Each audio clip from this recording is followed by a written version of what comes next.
porque es muy práctica en cuanto a en qué momento tenemos que derivar al paciente, cuándo podemos resolverlo en el primer nivel de atención y cuáles son los cuidados mínimos o conocimientos mínimos que debemos tener ante un pie diabético, ¿sí? Así que bueno, recuerden que estos no creo que encuentren preguntas en los exámenes viejos porque es una bibliografía completamente nueva, ¿sí?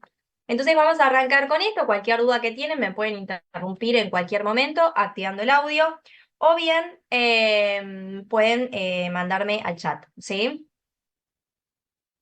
Bueno, denme en un segundo.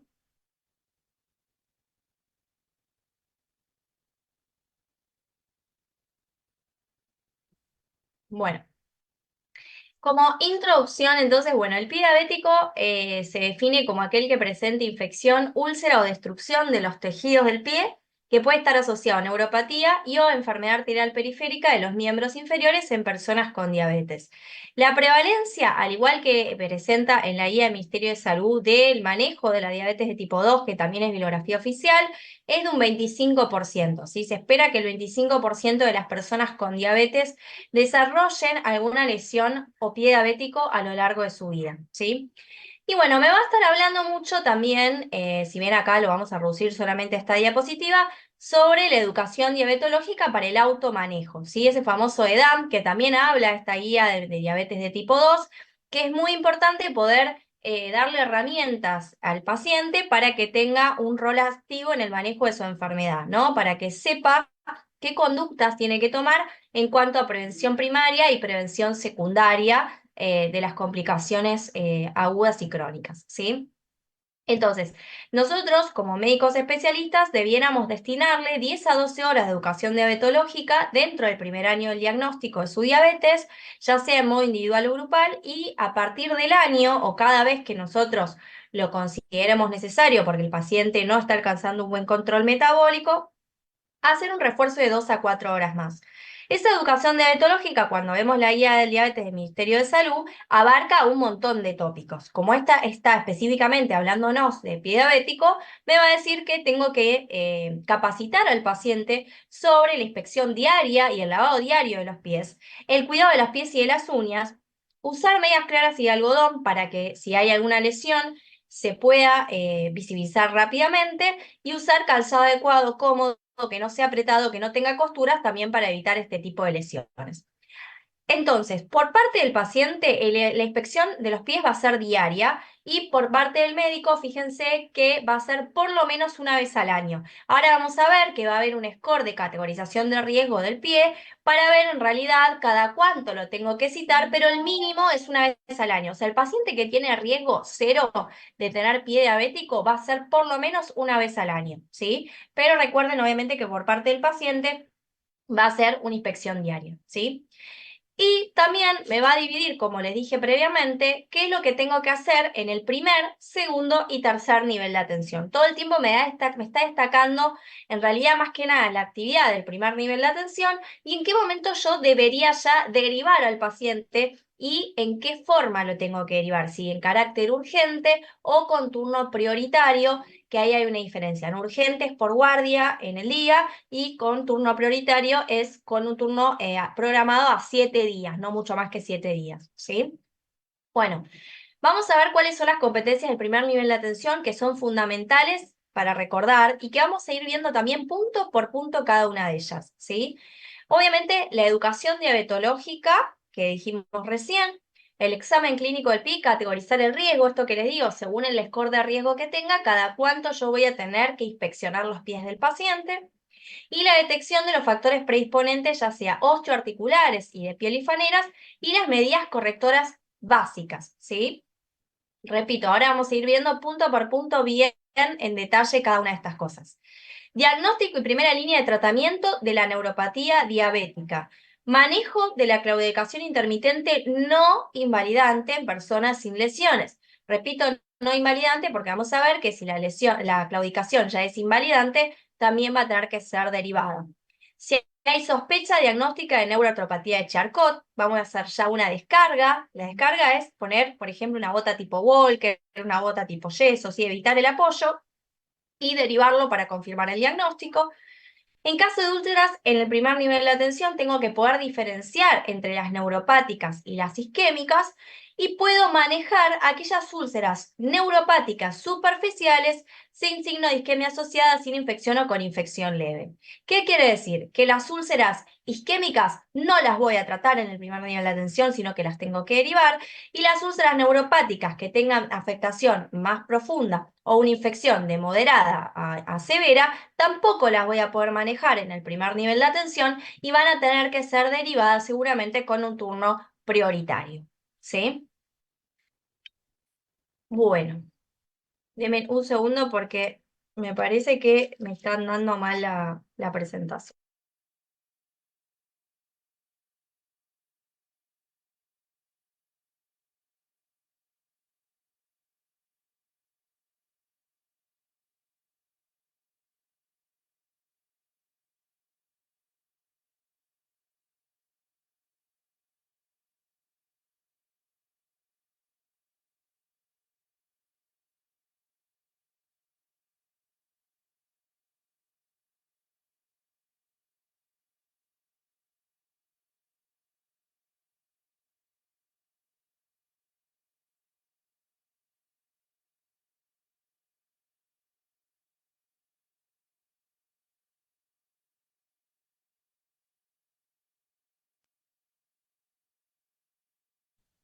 Bueno, entonces, en el primer nivel de atención tenemos que valorar obviamente el grado de control glucémico y eso lo valoramos con la hemoglobina glicosilada. Vamos a evaluar obviamente los años de diagnóstico de la diabetes y la aparición de complicaciones micro y macrovasculares. Y vamos a ver si ya tiene lesiones previas en los miembros inferiores, porque esto me eleva mucho el riesgo de tener un nuevo evento y también va a hacer que yo tenga que citarlo seguramente cada 1 a 3 meses para evaluar los pies. Vamos a hacer la educación diabetológica y todo el tiempo me habla de esto que es muy importante y esto lo tienen que saber sí o sí, de poder diferenciar el dolor neuropático del dolor isquémico de los miembros inferiores, ¿sí? El dolor neuropático es aquel dolor de reposo e intenso, punzante, lancinante o quemante, a predominio nocturno, bilateral y simétrico que cede o que mejora con la marcha, ¿sí? Es decir, es ese paciente que habitualmente se despierta por la noche por un dolor así repentino, como dice, quemante, punzante, a veces tienen ya un estado de alodinia, donde el mismo roce con las sábanas le molesta, y que mejora cuando empiezan a caminar o cuando tienden los pies, o sea, que los ponen como colgando, ¿sí? Sin apoyo. El isquémico aumenta con el frío y con la marcha, ¿sí? Es la famosa claudicación intermitente o la fatiga muscular que cede en estado de reposo, ¿sí? O sea, al revés que el anterior. Y bueno, evaluar esto de las presencias de las complicaciones osteoarticulares y las de piel y faneras, que ahora vamos a ir describiendo cada una de ellas y cuáles son las medidas correctoras que vamos a poder ir haciendo para cada una. Hay que evaluar estos signos de neuropatía motora, por ejemplo, la atrofia de los músculos del pie, ¿sí? Y la disfunción autonómica, que es este aumento de la temperatura y el tema de las también venas como dilatadas y tortuosas. La presencia de signos de enfermedad arterial periférica, ¿sí? La atrofia cutánea, la distrofia ungueal, la ausencia de vello y la palidez son signos que por ahí a veces nos pasan desapercibidos. Obviamente los más claros y más graves van a ser la cianosis o la gangrena, ¿sí? Y por supuesto evaluar si hay úlcera o no.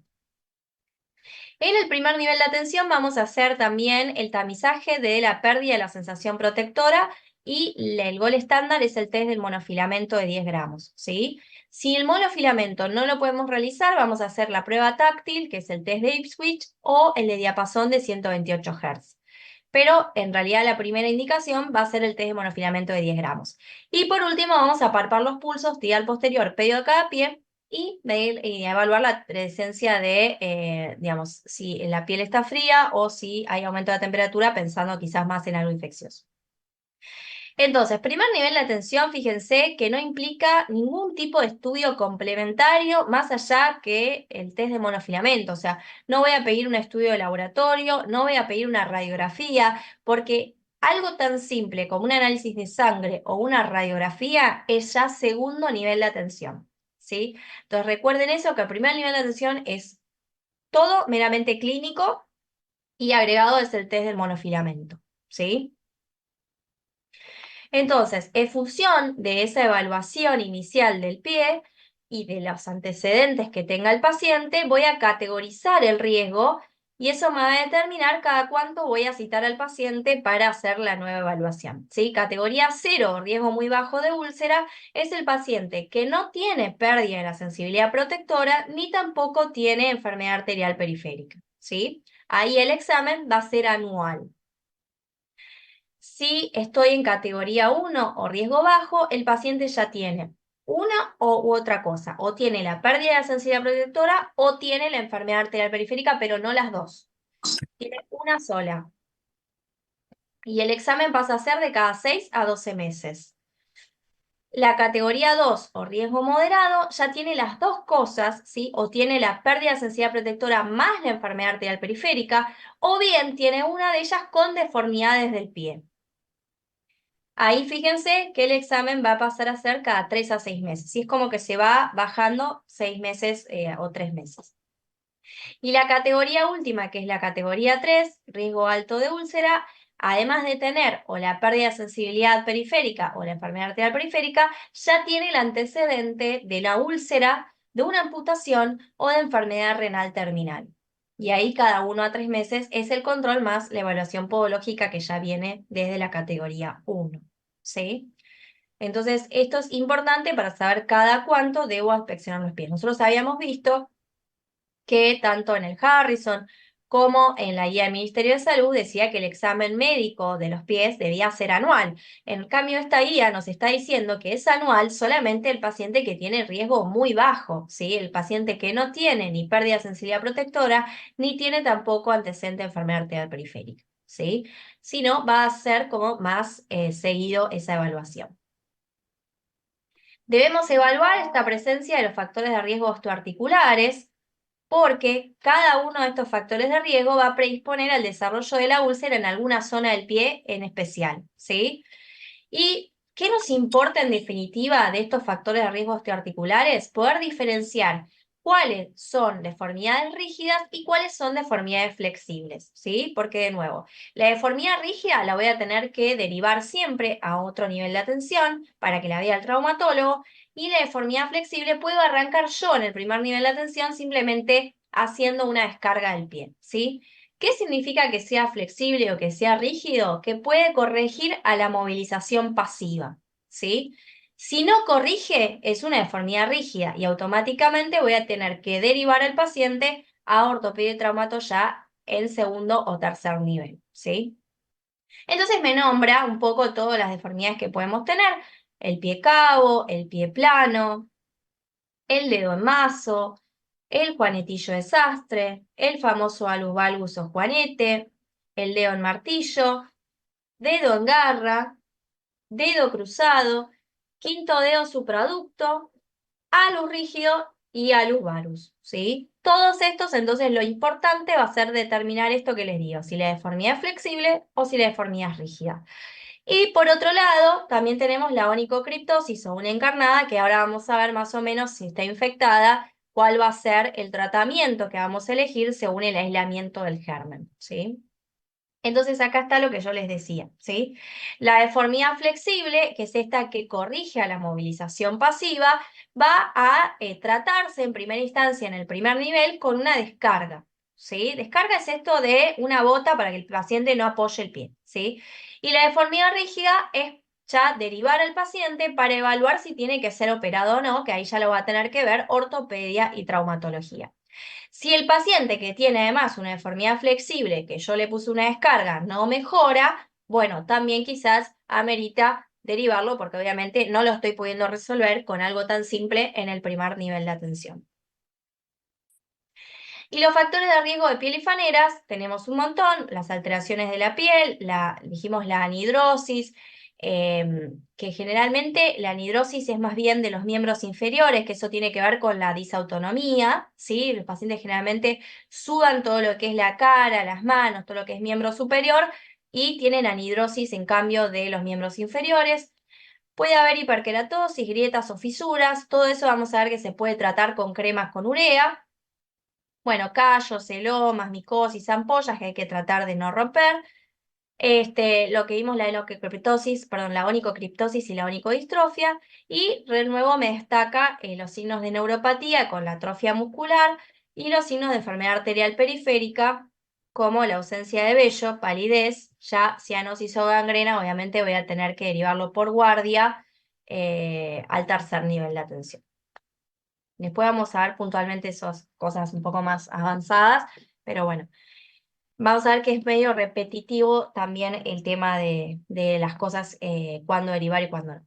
Entonces, dijimos que la hiperkeratosis y las grietas se tratan con cremas con urea, y después lo que puntualizamos es la onicodistrofia, ¿sí? En esto de, digamos, del estudio micológico y el cultivo, y la onicomicosis lo mismo. En el caso de la onicomicosis, el tratamiento va a ser sistémico, dependiendo lo del aislamiento, ¿sí? Si hay un dermatofito, la indicación va a ser la terbinafina, y si hay una cándida, la indicación va a ser el itraconazol, ¿sí? Entonces, eso es tratamiento oral, sistémico, dependiendo el aislamiento de lo que hallemos en la onicomicosis. Entonces vamos a ver neuropatía diabética, ¿sí? La neuropatía diabética es la presencia de signos o síntomas de disfunción nerviosa en personas con diabetes después de excluir otras causas. Muy tomado esto de que es la complicación crónica más frecuente de la diabetes, ¿sí?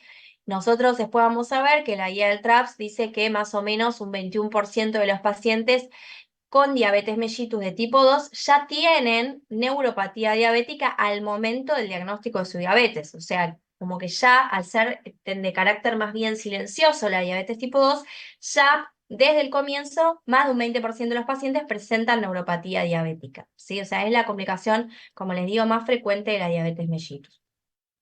Entonces nosotros tenemos que hacer ese tamizaje de la neuropatía con el test del monofilamento, ¿sí? ¿Qué tipo de neuropatía tenemos? La más importante, la más frecuente en realidad, es la neuropatía sensitivo-motora distal y simétrica, ¿sí? Que se puede presentar entre un 25 y un 48% en los pacientes, de porcentaje en los pacientes con diabetes, ¿sí? La neuropatía sensitiva, que es esto del dolor típico neuropático, que puede ser o la sensación de, digamos, en síntomas positivos como las parestesias, el dolor punzante y demás, o la alodinia, o los signos negativos que tienen que ver con la hipoestesia o la anestesia. Después tenemos la neuropatía motora, que es esta atrofia de los músculos del pie y de la pierna. La neuropatía autonómica, que tiene miles de formas de presentación, desde la cardíaca, desde la gastroparesia, la vejiga neurogénica, hasta esto que le digo de la deshidrosis con la anhidrosis de los miembros inferiores y la hiperhidrosis de los miembros superiores, ¿sí? Y bueno, y este tamizaje, repito, se hace con el test de monofilamento de 10 gramos. Entonces tenemos que interrogar a la persona si tiene dolor, en principio poder discriminar el dolor neuropático del dolor isquémico. Repetimos, ¿cómo es el dolor neuropático? De reposo, intenso, punzante, lancinante o quemante, a predominio nocturno, ¿sí? Generalmente cuando el paciente está acostado, bilateral, distal y simétrico, y que se o mejora con la marcha, ¿sí? ¿Cómo hacemos el test de monofilamento de 10 gramos? Vamos a acostar a la persona, obviamente sin zapatos y sin medias. Previamente voy a probar el monofilamento sobre las manos para ver si siente el monofilamento. Y el paciente va a cerrar los ojos y voy a mantener durante 2 segundos el monofilamento en el pulpejo del dedo gordo y la base del primero y del quinto metatarsiano, ¿sí? En ambos pies. Entonces, con los ojos cerrados, me va a tener que decir el paciente toca o siento cada vez que yo aplico el monofilamento sobre la piel. Si no dice nada, evidentemente no hay sensibilidad en esa primera aplicación, ¿sí? Pero fíjense que la sensación protectora va a estar presente en cada sitio si la persona contesta correctamente en 2 de 3 oportunidades. Es decir, puede ser que una vez no lo sienta, pero con que 2 de 3 me diga que sí, que está sintiendo el monofilamento en el sitio donde yo lo aplico, ya se dice que la sensibilidad protectora está presente, ¿sí? Y obviamente, si hay pérdida de sensibilidad protectora, hay riesgo de que evidentemente en algún momento se pueda lesionar y tenga riesgo de ulceración. Si no tengo disponible el test de monofilamento, voy a hacer exactamente lo mismo, pero con la prueba táctil, o sea, nada más y nada menos que con los dedos, y de la misma forma. Y por último, tenemos la prueba del diapasón de 128 Hz, donde voy a aplicar ese diapasón sobre el lado dorsal de la falange distal del hallux. Con la otra mano voy a percutir, voy a hacer vibrar ese diapasón. Y la prueba es patológica si la persona no percibe la vibración en 2 de 3 aplicaciones, ¿sí? Al igual que el test del monofilamento. Los signos de neuropatía motora, por ejemplo, acá tenemos pacientes que tienen atrofia de los músculos interóseos. Podemos también pedirle que al paciente que haga la maniobra del abanico, que es abrir los dedos de los pies. Esta es una maniobra correcta. Si nosotros vemos que el paciente no puede abrir los dedos de los pies, ya se considera también como la atrofia muscular, signo de neuropatía motora. Y estos son signos de neuropatía autonómica, la anhidrosis, por ejemplo, en los miembros inferiores, y acá tenemos las dilataciones venosas y el aumento de la temperatura. Entonces, interrogo al paciente si tiene dolor de tipo neuropático. Si ese dolor entonces es de reposo, intenso, punzante, lancinante, yo voy a tener que hacer una escala semicuantitativa porque de esa forma voy a poder discriminar si la neuropatía o el dolor neuropático es leve, moderado o severo. ¿Y por qué es importante? Porque va a cambiar el tratamiento que yo le voy a dar al paciente, ¿sí? Entonces, repito, el primer nivel de atención es todo evaluación clínica, hemoglobina glicosilada y, digamos, esto de interrogar al paciente si ya tuvo lesiones o no. Categorizo el riesgo, si hago el test de monofilamento y viendo también a simple vista si tiene ausencia de vello, palidez y demás, puedo ver también si tiene signos de enfermedad arterial periférica. Entonces categorizo el riesgo, ¿sí? Después interrogo al paciente sobre si tiene dolor. Si ese dolor es de carácter neuropático, voy a tener que hacer esta escala semicuantitativa. Esta escala va del 0, donde no hay dolor, a 10, donde es un dolor insoportable, ¿sí? El leve, de 0 a 3, es un dolor que no es continuo. La clave es que no es continuo, que no limita las actividades de la vida diaria y que puede pasar desapercibido cuando la persona está realizando otra actividad. Moderado es de 4 a 6, acá el dolor pasa a ser continuo, ¿sí? Limita parcialmente las actividades, y severo también es continuo, pero interrumpe o altera la calidad del sueño, ¿sí? Entonces, no es continuo, es leve. Si es continuo ya pasa a ser moderado o severo, y severo ya afecta la calidad del sueño. Si la neuropatía diabética dolorosa es leve, yo lo voy a tratar con ácido tióctico 600 miligramos al día. Si pasa a ser moderada a severa, la primera línea puede ser cualquiera de estos cuatro: la pregabalina, gabapentina, amitriptilina o duloxetina. ¿Cuál voy a elegir? Va a depender del paciente, del perfil de seguridad en cuanto a la asociación con otros medicamentos que esté usando, los costos, ¿sí? Qué comorbilidades también asociadas tenga. Es decir, que puedo elegir en realidad cualquiera de esos cuatro, ¿sí? Pero recordando que obviamente va a ser solamente en los moderados a severos. En general, el que más se suele usar es la pregabalina, que se puede empezar con dosis de 25 a 75 miligramos por día y se suele llegar más o menos desde 150 hasta 300. Es verdad que se puede llegar hasta 600 miligramos al día, pero la gran mayoría de los pacientes ya con 600 tiene bastantes efectos adversos, así que ya en general hasta 300, 150 y 300 es una dosis estándar, ¿sí? Efectos adversos comunes, en realidad, a los cuatro es el mareo y la somnolencia, y por eso generalmente se dan por la noche. Y este dato es muy importante: la mejoría del dolor puede manifestarse desde la primera hasta la quinta semana iniciado el tratamiento. Es decir, el efecto no es inmediato y tengo que esperar por lo menos mínimamente un mes para ver si hay una respuesta terapéutica o no. Otras opciones tenemos la gabapentina, que inicio con 300 miligramos al día y lo puedo llevar hasta 600 o 900 en 3 tomas. La amitriptilina, que inicio con 10 a 25 y lo ajusto hasta 100. Y la duloxetina, que arranco con 30 y puedo llevarlo hasta 60 miligramos al día. ¿Qué significa que tenga una respuesta clínicamente significativa al tratamiento de primera línea? Que reduzca el dolor un 30 o 50% respecto del basal. O sea, yo puedo, supongamos, al mes de iniciar el tratamiento, volver a aplicar esa escala semicuantitativa y ver si mejoró o no un 30 o un 50%. Y fíjense que dice que pocas personas tienen un alivio completo del dolor independientemente del fármaco elegido. O sea, eso es importante decirle al paciente que no es que el dolor va a desaparecer por completo. Puede mejorar. Un 30 o un 50% ya se considera un éxito terapéutico, ¿sí? O sea, que no es que va a tener una gran respuesta, pero sí puede aliviar algo. ¿Qué pasa si no hay respuesta a uno de estos 4 medicamentos? Voy a alternar con las otras 3 opciones que me quedan, ¿sí? Y de ser necesario en ese periodo de rotación farmacológica, puedo utilizar tramadol como rescate, ¿sí? Por eso es importante recordar que el tramadol u otros opioides no se usan como tratamiento crónico, ¿sí? Por esto de la tolerancia, dependencia, abuso y aumento de la mortalidad. Solamente lo puedo dar en corto plazo, digamos, en periodo de rotación farmacológica o al inicio del tratamiento, ¿sí? Y si hay una falta de respuesta ya a todas las opciones de tratamiento de primera línea, ahí sí voy a tener que derivarlo para especialización en dolor, ¿sí?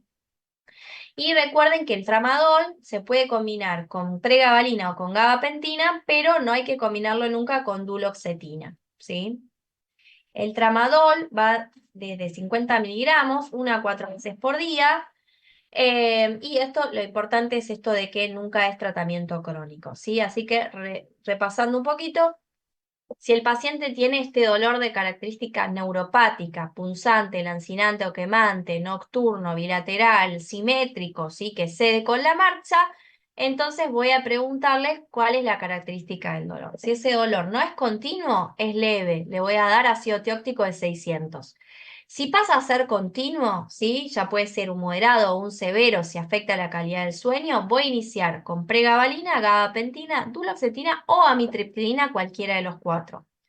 Si no hay respuesta, voy a ir intercalando entre el resto de los fármacos que no probé y si hay falta de respuesta o intolerancia a los 4 medicamentos, voy a derivar recién ahí al segundo o al tercer nivel de atención, sabiendo que puedo usar el tramadol como rescate tanto en el inicio del tratamiento como en este periodo donde yo estoy haciendo una rotación del fármaco.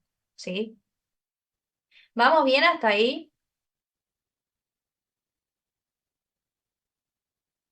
Sí, Doc. Bárbaro. Bueno, hasta ahí vemos neuropatía diabética, ¿sí? Dolor neuropático. A ver, no sé si el chat me respondió al pregunta. Sí, perfecto. Ahora vamos a ver enfermedad arterial periférica, que era otra de las cosas que nosotros teníamos que evaluar también, ¿te acuerdan? Para tamizar el tema del el grado de riesgo de ese pie.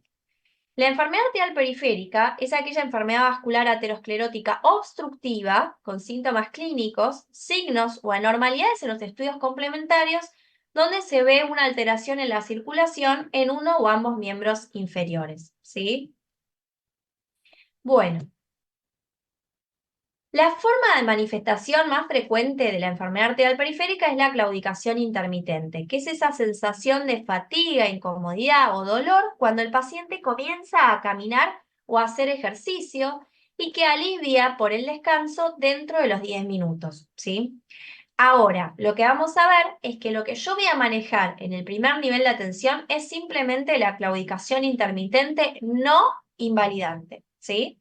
Ahora vamos a ver otros conceptos importantes porque me va a hablar ya de estadios que ya tienen que ser derivados urgente a la guardia. Por ejemplo, uno es la isquemia crítica de miembro inferior, que es el paciente que tiene un dolor de reposo isquémico de más de 2 semanas de duración, o que ya tiene úlceras que no cicatrizan, ya gangrena, también podría llegar a ser en uno o ambos miembros inferiores por enfermedad arterial periférica documentada.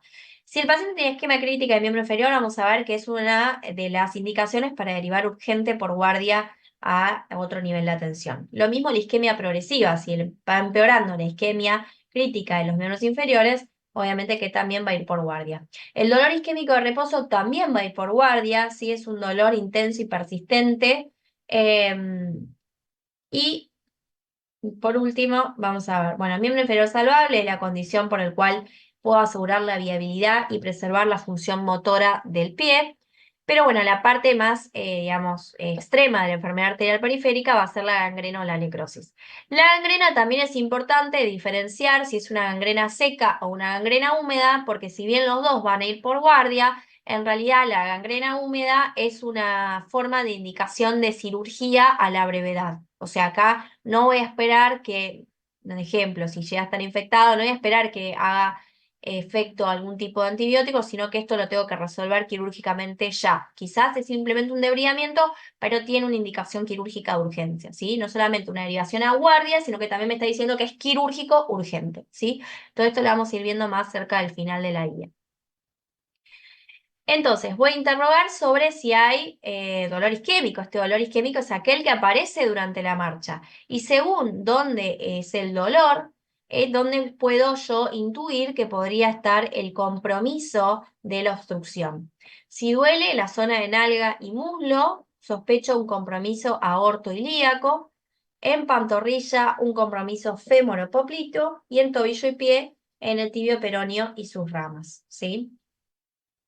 ¿Cómo es el tamizaje? Es palpando los pulsos tibial posterior y pedio de cada pie, y para considerar que el pulso está ausente, no tengo que palpar ninguno de los dos, ¿sí?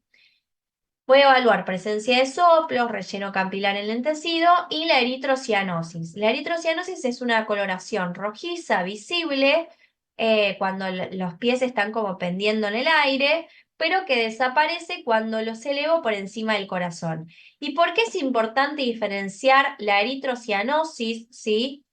Porque lo que tengo que hacer siempre como diagnóstico diferencial es la infección, la celulitis, ¿sí? La celulitis también se va a presentar como una coloración rojiza visible, igual que también vamos a ver después la neuroartropatía de Charcot. Van a ser dos pies rojos, ¿sí?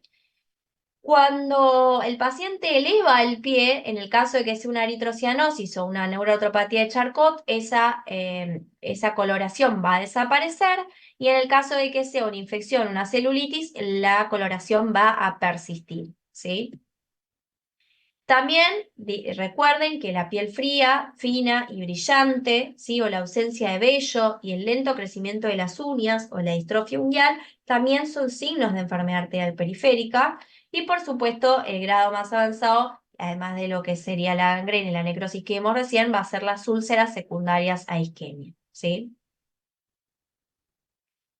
¿Qué tengo que hacer si una persona comienza con dolor de tipo isquémico, dolor de enfermedad arterial periférica, un dolor que comienza con la marcha? Voy a tener que agregar terapia antiplaquetaria, aspirina, 100 miligramos por día, o como alternativa clopidogrel. Voy a tener que agregar estatina de alta intensidad, que puede ser Atorva 40-80 o Rosu 20-40. Bueno, en el caso de que sea hipertenso, voy a elegir IECA o ARA2 de primera línea. Y fíjense que aparece acá muy importante el silostazol. El silostazol para personas con claudicación intermitente va desde 50 miligramos al día hasta 100 cada 12, ¿sí? Entonces, si el dolor del paciente, repito, es de reposo, nocturno, punzante, lancinante o quemante, si era leve, tióctico; si es moderado o severo, es pregabalina, mitriptilina, duloxetina o gabapentina. Ahora, si el dolor es isquémico, es un dolor que aparece con la marcha, le tengo que poner aspirina, las estatinas de alta intensidad y el silostazol. Todo eso en el primer nivel de atención. Después veré si además de colocarle esta triple terapia, lo voy a tener que derivar en algunas circunstancias, como dijimos, la claudicación invalidante, como dijimos, el dolor de reposo, como dijimos, la isquemia crítica de miembros inferiores. Todo eso lo voy a derivar, pero ya lo derivo con esta triple terapia. Sí, o sea, yo voy avanzando ya, adelantándole al paciente algún tipo de tratamiento, ¿sí? Bueno, obviamente cesación tabáquica y manejo de la leucemia. Entonces, fíjese, tamizaje de la enfermedad arterial periférica en el primer nivel de atención. Por un lado, el interrogatorio: ¿tenés dolor al caminar? Sí. Bueno, ¿es no invalidante decir que no me altera la calidad de vida? Silostazol. Si no mejora después de 3 meses, lo puedo derivar al segundo nivel, especialista en dolor. Si esa claudicación es invalidante, es progresiva a menos de 100 metros, ya voy a derivar al tercer nivel con un turno prioritario que es a 7 días o menos de 7 días. ¿Para qué? Para que lo vea el especialista en cirugía vascular y ver si hay algún tipo de, por algún estudio complementario, de necesidad de hacer una revascularización. El dolor isquémico de reposo ya va urgente por guardia. Después voy a ver el examen físico. Dijimos si tiene la piel adelgazada, la falta de vello, el lento crecimiento de las uñas, alteración de los pulsos, los soplos y la eritrocianosis. Y después las úlceras, ¿sí? Si hay úlcera isquémica, las úlceras isquémicas, se lo adelanté ya en una de las primeras diapositivas, no se tratan nunca en el primer nivel de atención. Todas las úlceras isquémicas deben ser derivadas, ¿sí? Si es una isquémica sin infección ni progresión de la lesión, puede ser un turno a 7 días. Ahora, si es una úlcera isquémica infectada con gangrena o con isquemia progresiva, va a ir urgente por guardia también. ¿Sí?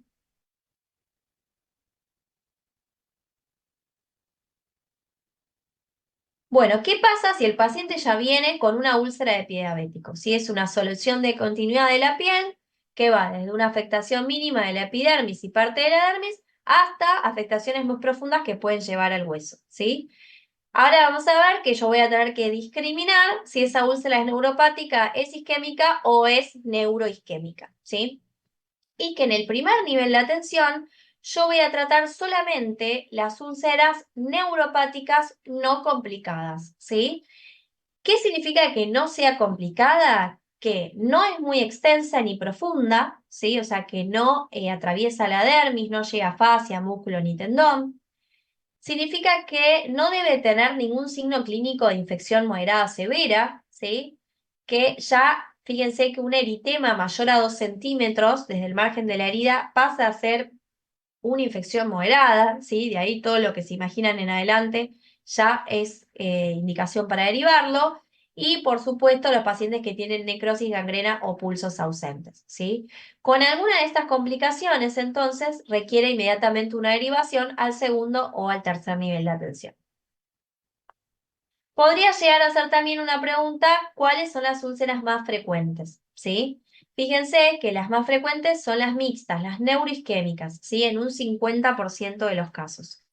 Le siguen las puramente neuropáticas, un 35%, y por último, las puramente isquémicas en un 15%. ¿Cómo discrimino las úlceras neuropáticas de las isquémicas? Hay dos datos muy importantes y completamente opuestos que nos van a ayudar a hacer un diagnóstico diferencial. En la úlcera neuropática, el paciente tiene pérdida de la sensibilidad, en cambio la isquémica es muy dolorosa. Y por otro lado, ¿qué pasa con el lecho de la herida? En la neuropática, el lecho es rosado, granulado y rodeado de callo, y en la isquémica, claro, si hay una obstrucción vascular, el centro está pálido, ¿sí? Descamado con granulación deficiente. O sea, una, no sentís nada con un lecho rosado y la otra es muy dolorosa con un lecho más bien pálido blanquecino, ¿sí? Dijimos que si es dolorosa y tiene el lecho pálido, inmediatamente el paciente se va a derivar porque el primer nivel de atención no lo puedo manejar.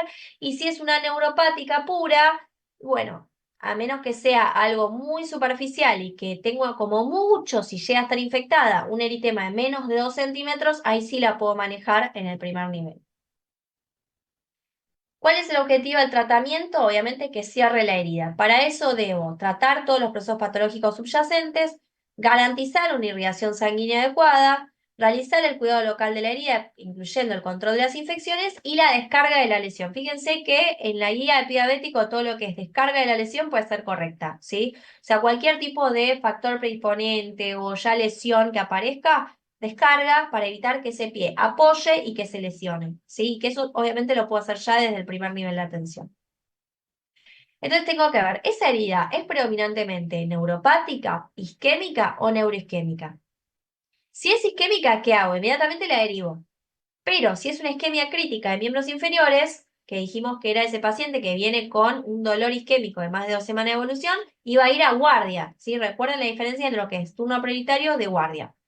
Bueno, ¿cuánto tiempo de evolución tiene esa úlcera de pie diabético? ¿Tiene compromiso de tejido profundo? Si compromete tejido profundo, de nuevo la tengo que derivar, porque solamente puedo manejar en primer nivel de atención una superficial.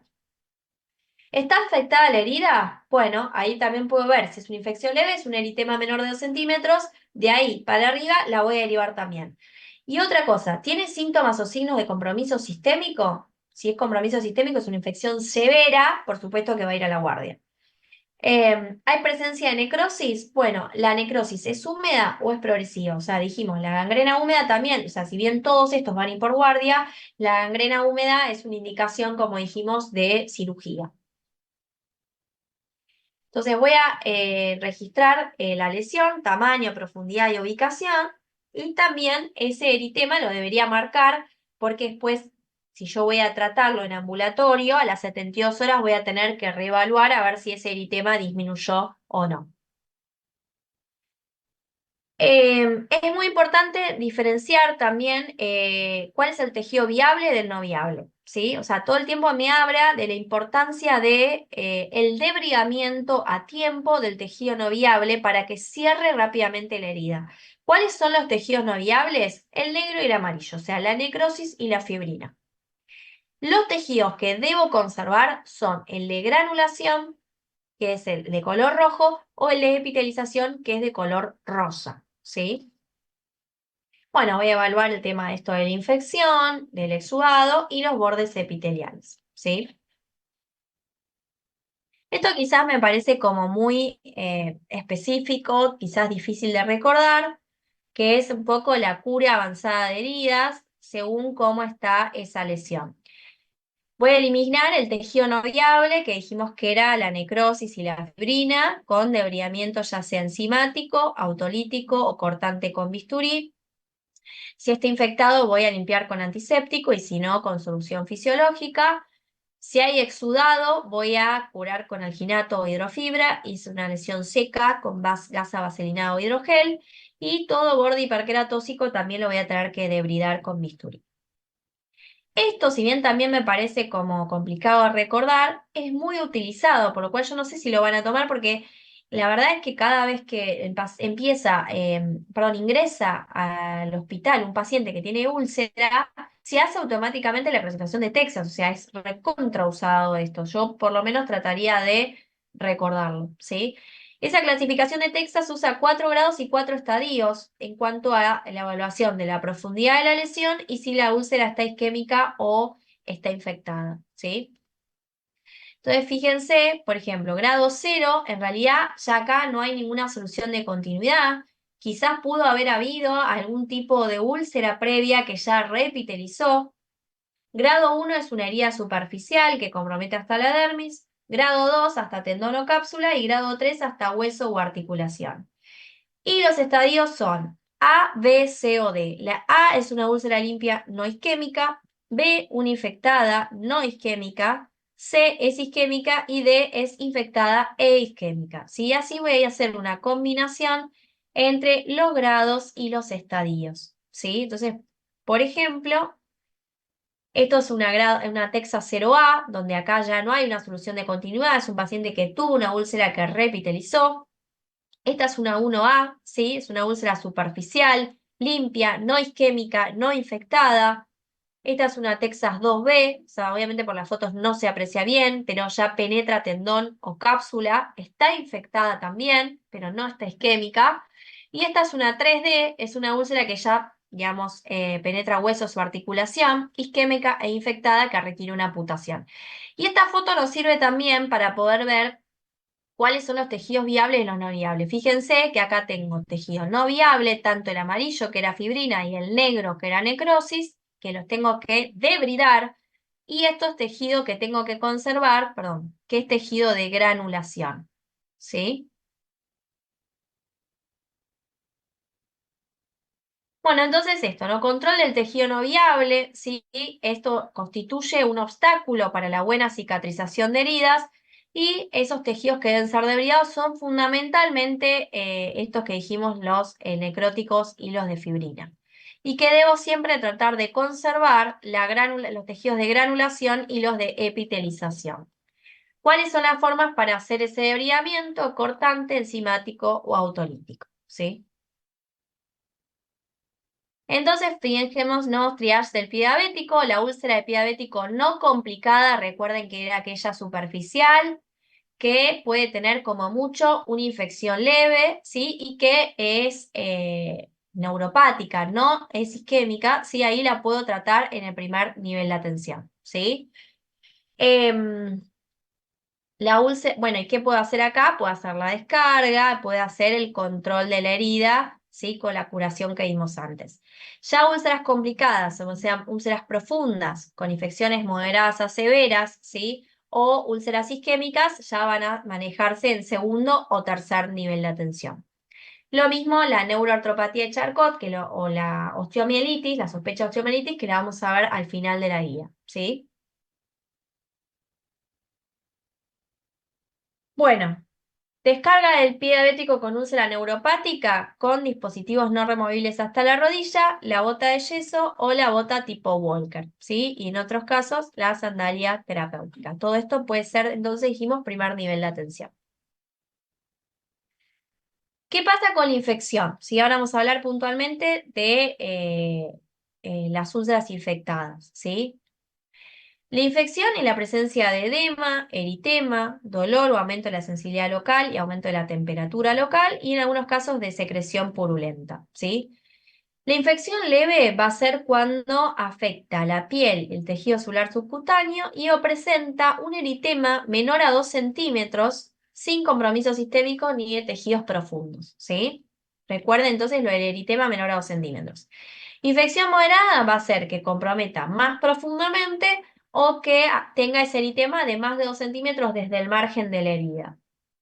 Y la infección severa es aquella que además de todo eso tiene compromiso sistémico, es decir, porque el paciente tiene fiebre o tiene hipotermia, tiene taquipnea, tiene taquicardia, leucocitosis, leucopenia, hipotensión, confusión, acidosis metabólica y hiperglucemia, ¿sí? La infección leve, como venimos diciendo, yo la puedo tratar en el primer nivel de atención. ¿Cómo la trato? Con la limpieza diaria, la cúmula húmeda, la descarga y el tratamiento antibiótico empírico, que ahora vamos a ver bien cuál es, marcando el eritema y reevaluando las 72 horas si hay disminución del eritema o no. ¿Cuál es el tratamiento empírico para la infección leve? Cotrimoxazol, amoxicilina, es decir, TMS, amoxi, ¿sí? ¿Por qué? Porque en nuestra región, que es acá, la ciudad o la provincia de Buenos Aires, hay una alta prevalencia del SAMR, ¿sí? Fíjense que la prevalencia en esta zona es mayor o igual al 50%, por lo cual debemos incluir en el tratamiento la cobertura del estafilococcus meticilino resistente, ¿sí? Entonces, la primera línea de tratamiento es cotrimoxazol amoxicilina 5 a 7 días por vía oral. Y no hace falta hacer ningún tipo de cultivo, ¿sí? Estamos hablando de infección leve, no se cultiva, no hay laboratorio. Le digo, toma esta medicación, a las 72 horas lo reevalúo, si viene mejorando, completa 5 a 7 días, y si no mejora, obviamente que también lo voy a derivar, ¿sí? Ahora, si no hace falta hacer cobertura para SAMR, no sé, porque estoy en Tierra del Fuego y el paciente nunca tuvo una infección previa por SAMR, le puedo dar cefalexina, ¿sí? Pero en general en esta zona hay que cubrir para SAMR. Bueno, y dice derivar en forma urgente, es ir por guardia al segundo o tercer nivel de atención, si sospecho infección moderada, neuroartropatía de Charcot. Si es infección leve no mejora o progresa después de 72 horas de tratamiento antibiótico, o si hay una sospecha de que hay compromiso del tejido profundo.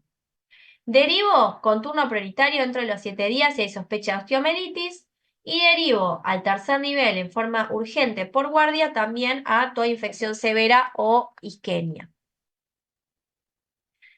¿Alguna pregunta hasta acá?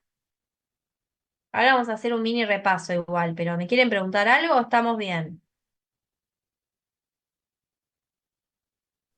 Estamos bien. Bueno. ¿Cuándo sospecho neuroartropatía de Charcot? Que después vamos a ver de nuevo al final, ¿sí?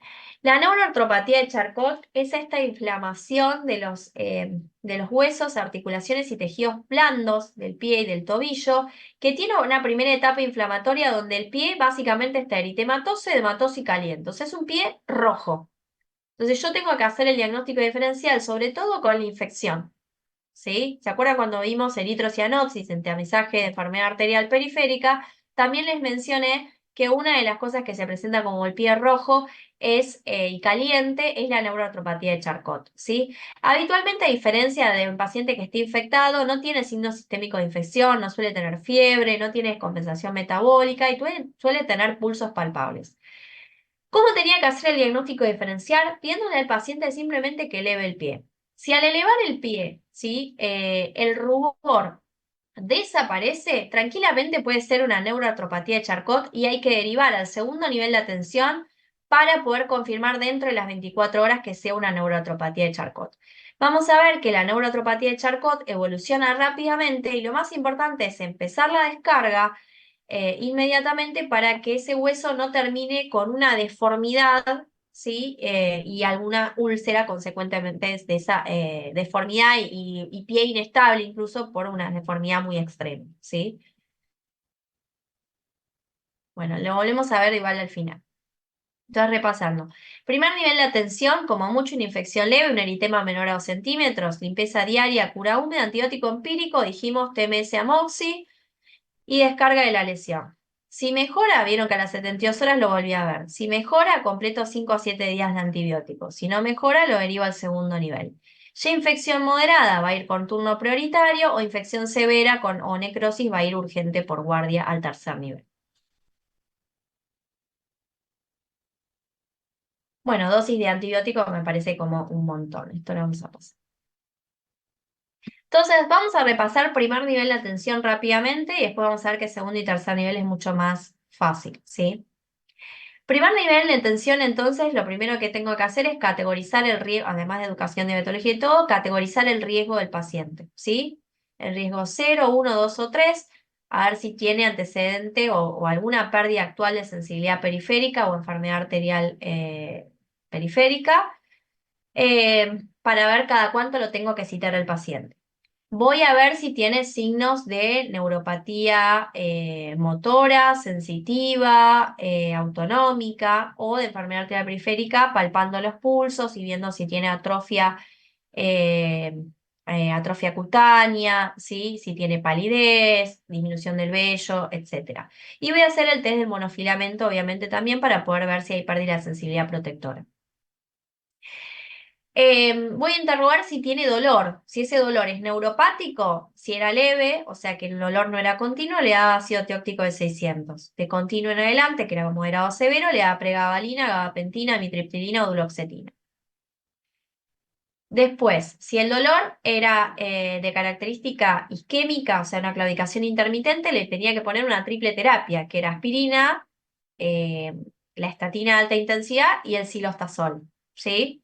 Y después veía si tenía úlceras. Las úlceras las podía discriminar entre isquémicas, neuropáticas y neuroisquémicas, ¿sí? Las que puedo tratar en primer nivel de atención son las neuropáticas, es decir, las que tienen pérdida de sensibilidad y un lecho rosado, que no sean complicadas, que sean bien superficiales y que tienen una infección, como mucho es un eritema menor a 2 centímetros, ¿sí? Entonces hago con todo lo que es la cura y la descarga de la lesión, y si está infectada con infección leve, le doy TMS amoxi por 5 a 7 días. Todo lo que es isquemia y demás, ya lo derivo, ¿sí? Básicamente es eso lo que vimos a grandes rasgos. Después también vimos la clasificación de Texas, que también dije que traten de recordarlo, ¿sí? Bueno, y segundo nivel de atención, además de la evaluación clínica, le voy a agregar la pedigrafía, que es la imagen de la huella plantar entintada, ¿sí? Y o sea, obviamente el laboratorio, el examen radiográfico y el índice tobillo-brazo. Y tercer nivel pasa a ser todo lo que sea estudio complementario anatómico. Ya un Doppler, una arteriografía o por supuesto una intervención quirúrgica va a ser tercer nivel de atención.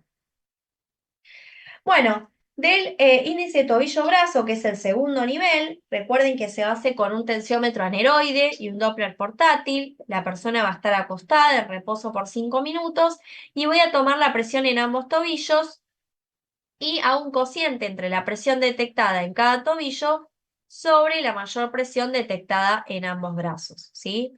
Entonces, normal, el índice tobillo-brazo es de 0,9 a 1,3. Si me da mayor a 1,3, en realidad la prueba no me sirve para ver si hay algún tipo de obstrucción o no, porque hay demasiada rigidez arterial y no es evaluable. De 0,7 a 0,8 ya tengo isquemia leve, de 0,4 a 0,6 isquemia moderada y menor a 0,4 es una isquemia severa, ¿sí? Y en este caso ya voy a tener que derivar con turno prioritario al especialista en cirugía vascular.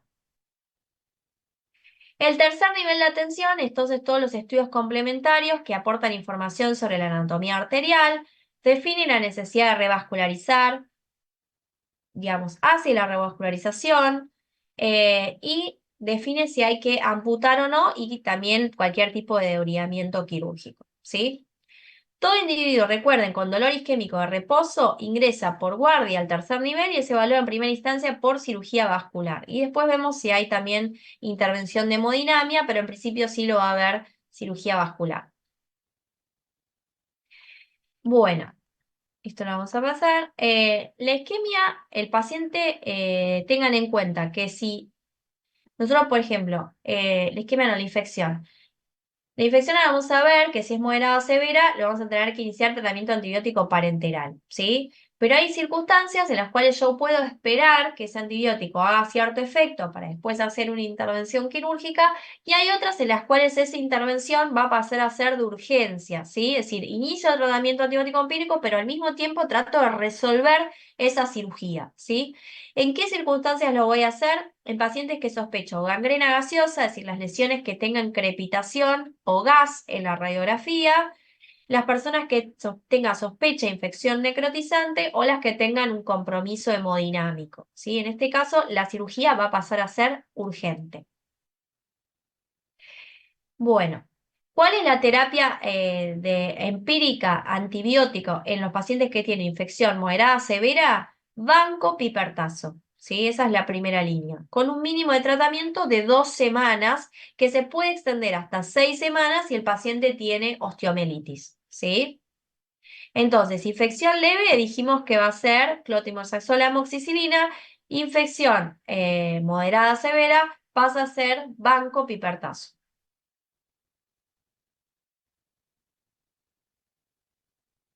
Y de nuevo, la intervención quirúrgica de carácter urgente va a ser en sospecha de gangrena gaseosa, ¿sí? Crepitación, imagen compatible con presencia de gas en la placa, sospecha de infección necrotizante, obviamente si hay un absceso o una colección eso se va a drenar, compromiso hemodinámico y me agrega también, perdón, la gangrena húmeda, si eso también es indicación de cirugía de urgencia. Esa cirugía no es siempre la amputación, ¿sí? Puede ser simplemente el debridamiento del tejido no viable y el drenaje de abscesos. La amputación, sí, urgente, va a estar indicada en personas que tienen compromiso hemodinámico, ¿sí? Bueno, entonces, pie diabético infectado, infección moderada, manejo por guardia en el segundo nivel de atención. Infección severa o asociada a isquemia, manejo por guardia ya en el tercer nivel, porque acá necesito cirujano vascular. Acá fíjense que si bien empiezo el antibiótico empírico ya tengo hemocultivo, cosa que no tenía en infección leve, ¿sí? Porque no tenía para hacer en primer nivel de atención ningún tipo de laboratorio. Y evalúo si requiero la intervención quirúrgica como emergencia en lesión de gangrena gaseosa, gangrena húmeda, infección necrotizante o compromiso hemodinámico. Bueno, y para terminar, vamos a hablar dos palabras de osteomielitis y de neuropatía de Charcot. La osteomielitis se maneja en el tercer nivel de atención, ¿sí? Y siempre voy a sospechar osteomielitis si hay algún tipo de lesión cercano a una articulación o a una prominencia ósea, ¿sí? Entonces, sospechar en presencia de signos clínicos inflamatorios en una úlcera cercana a una prominencia ósea, secreción purulenta o sinovial de una articulación, hueso visible a través de la úlcera o exposición de estructuras capsulares, el dedo en salchicha, que es el dedo tan inflamado que no se pueden distinguir los pliegues articulares. La úlcera que no evoluciona favorablemente. La historia previa de úlceras, heridas recurrentes o múltiples en los pies y las úlceras mayores a 2 centímetros y de más de 3 milímetros de profundidad, ¿sí? Entonces, si yo sospecho osteomielitis, automáticamente lo tengo que mandar en principio, ¿sí? A un segundo nivel. En primera instancia puedo confirmar el diagnóstico en segundo nivel con una radiografía. Si no veo nada en la radiografía y sigo sospechando, le puedo pedir una resonancia, ¿sí? También puedo hacer una prueba ósea con un elemento romo y estéril en caso de que tenga úlcera para ver si toco el hueso y hacer la toma de muestra previamente a lo que es la terapia antibiótica empírica, ¿sí? Y bueno, después en caso obviamente, bueno, de que necesite algún tipo de cirugía, por supuesto que lo voy a mandar al tercer nivel de atención.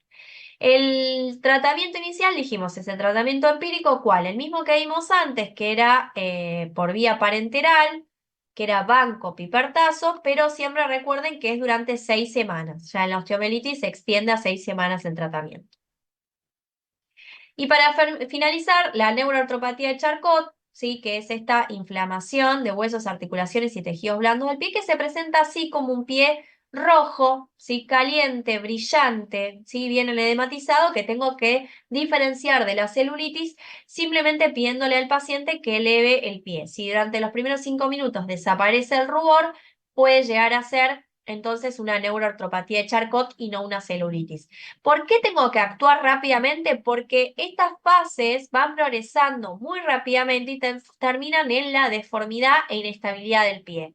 Entonces, en cuanto yo veo un pie rojo que cede el rubor al elevarlo, lo que tengo que hacer es derivarlo al segundo nivel para hacerle el diagnóstico con la radiografía, ¿sí?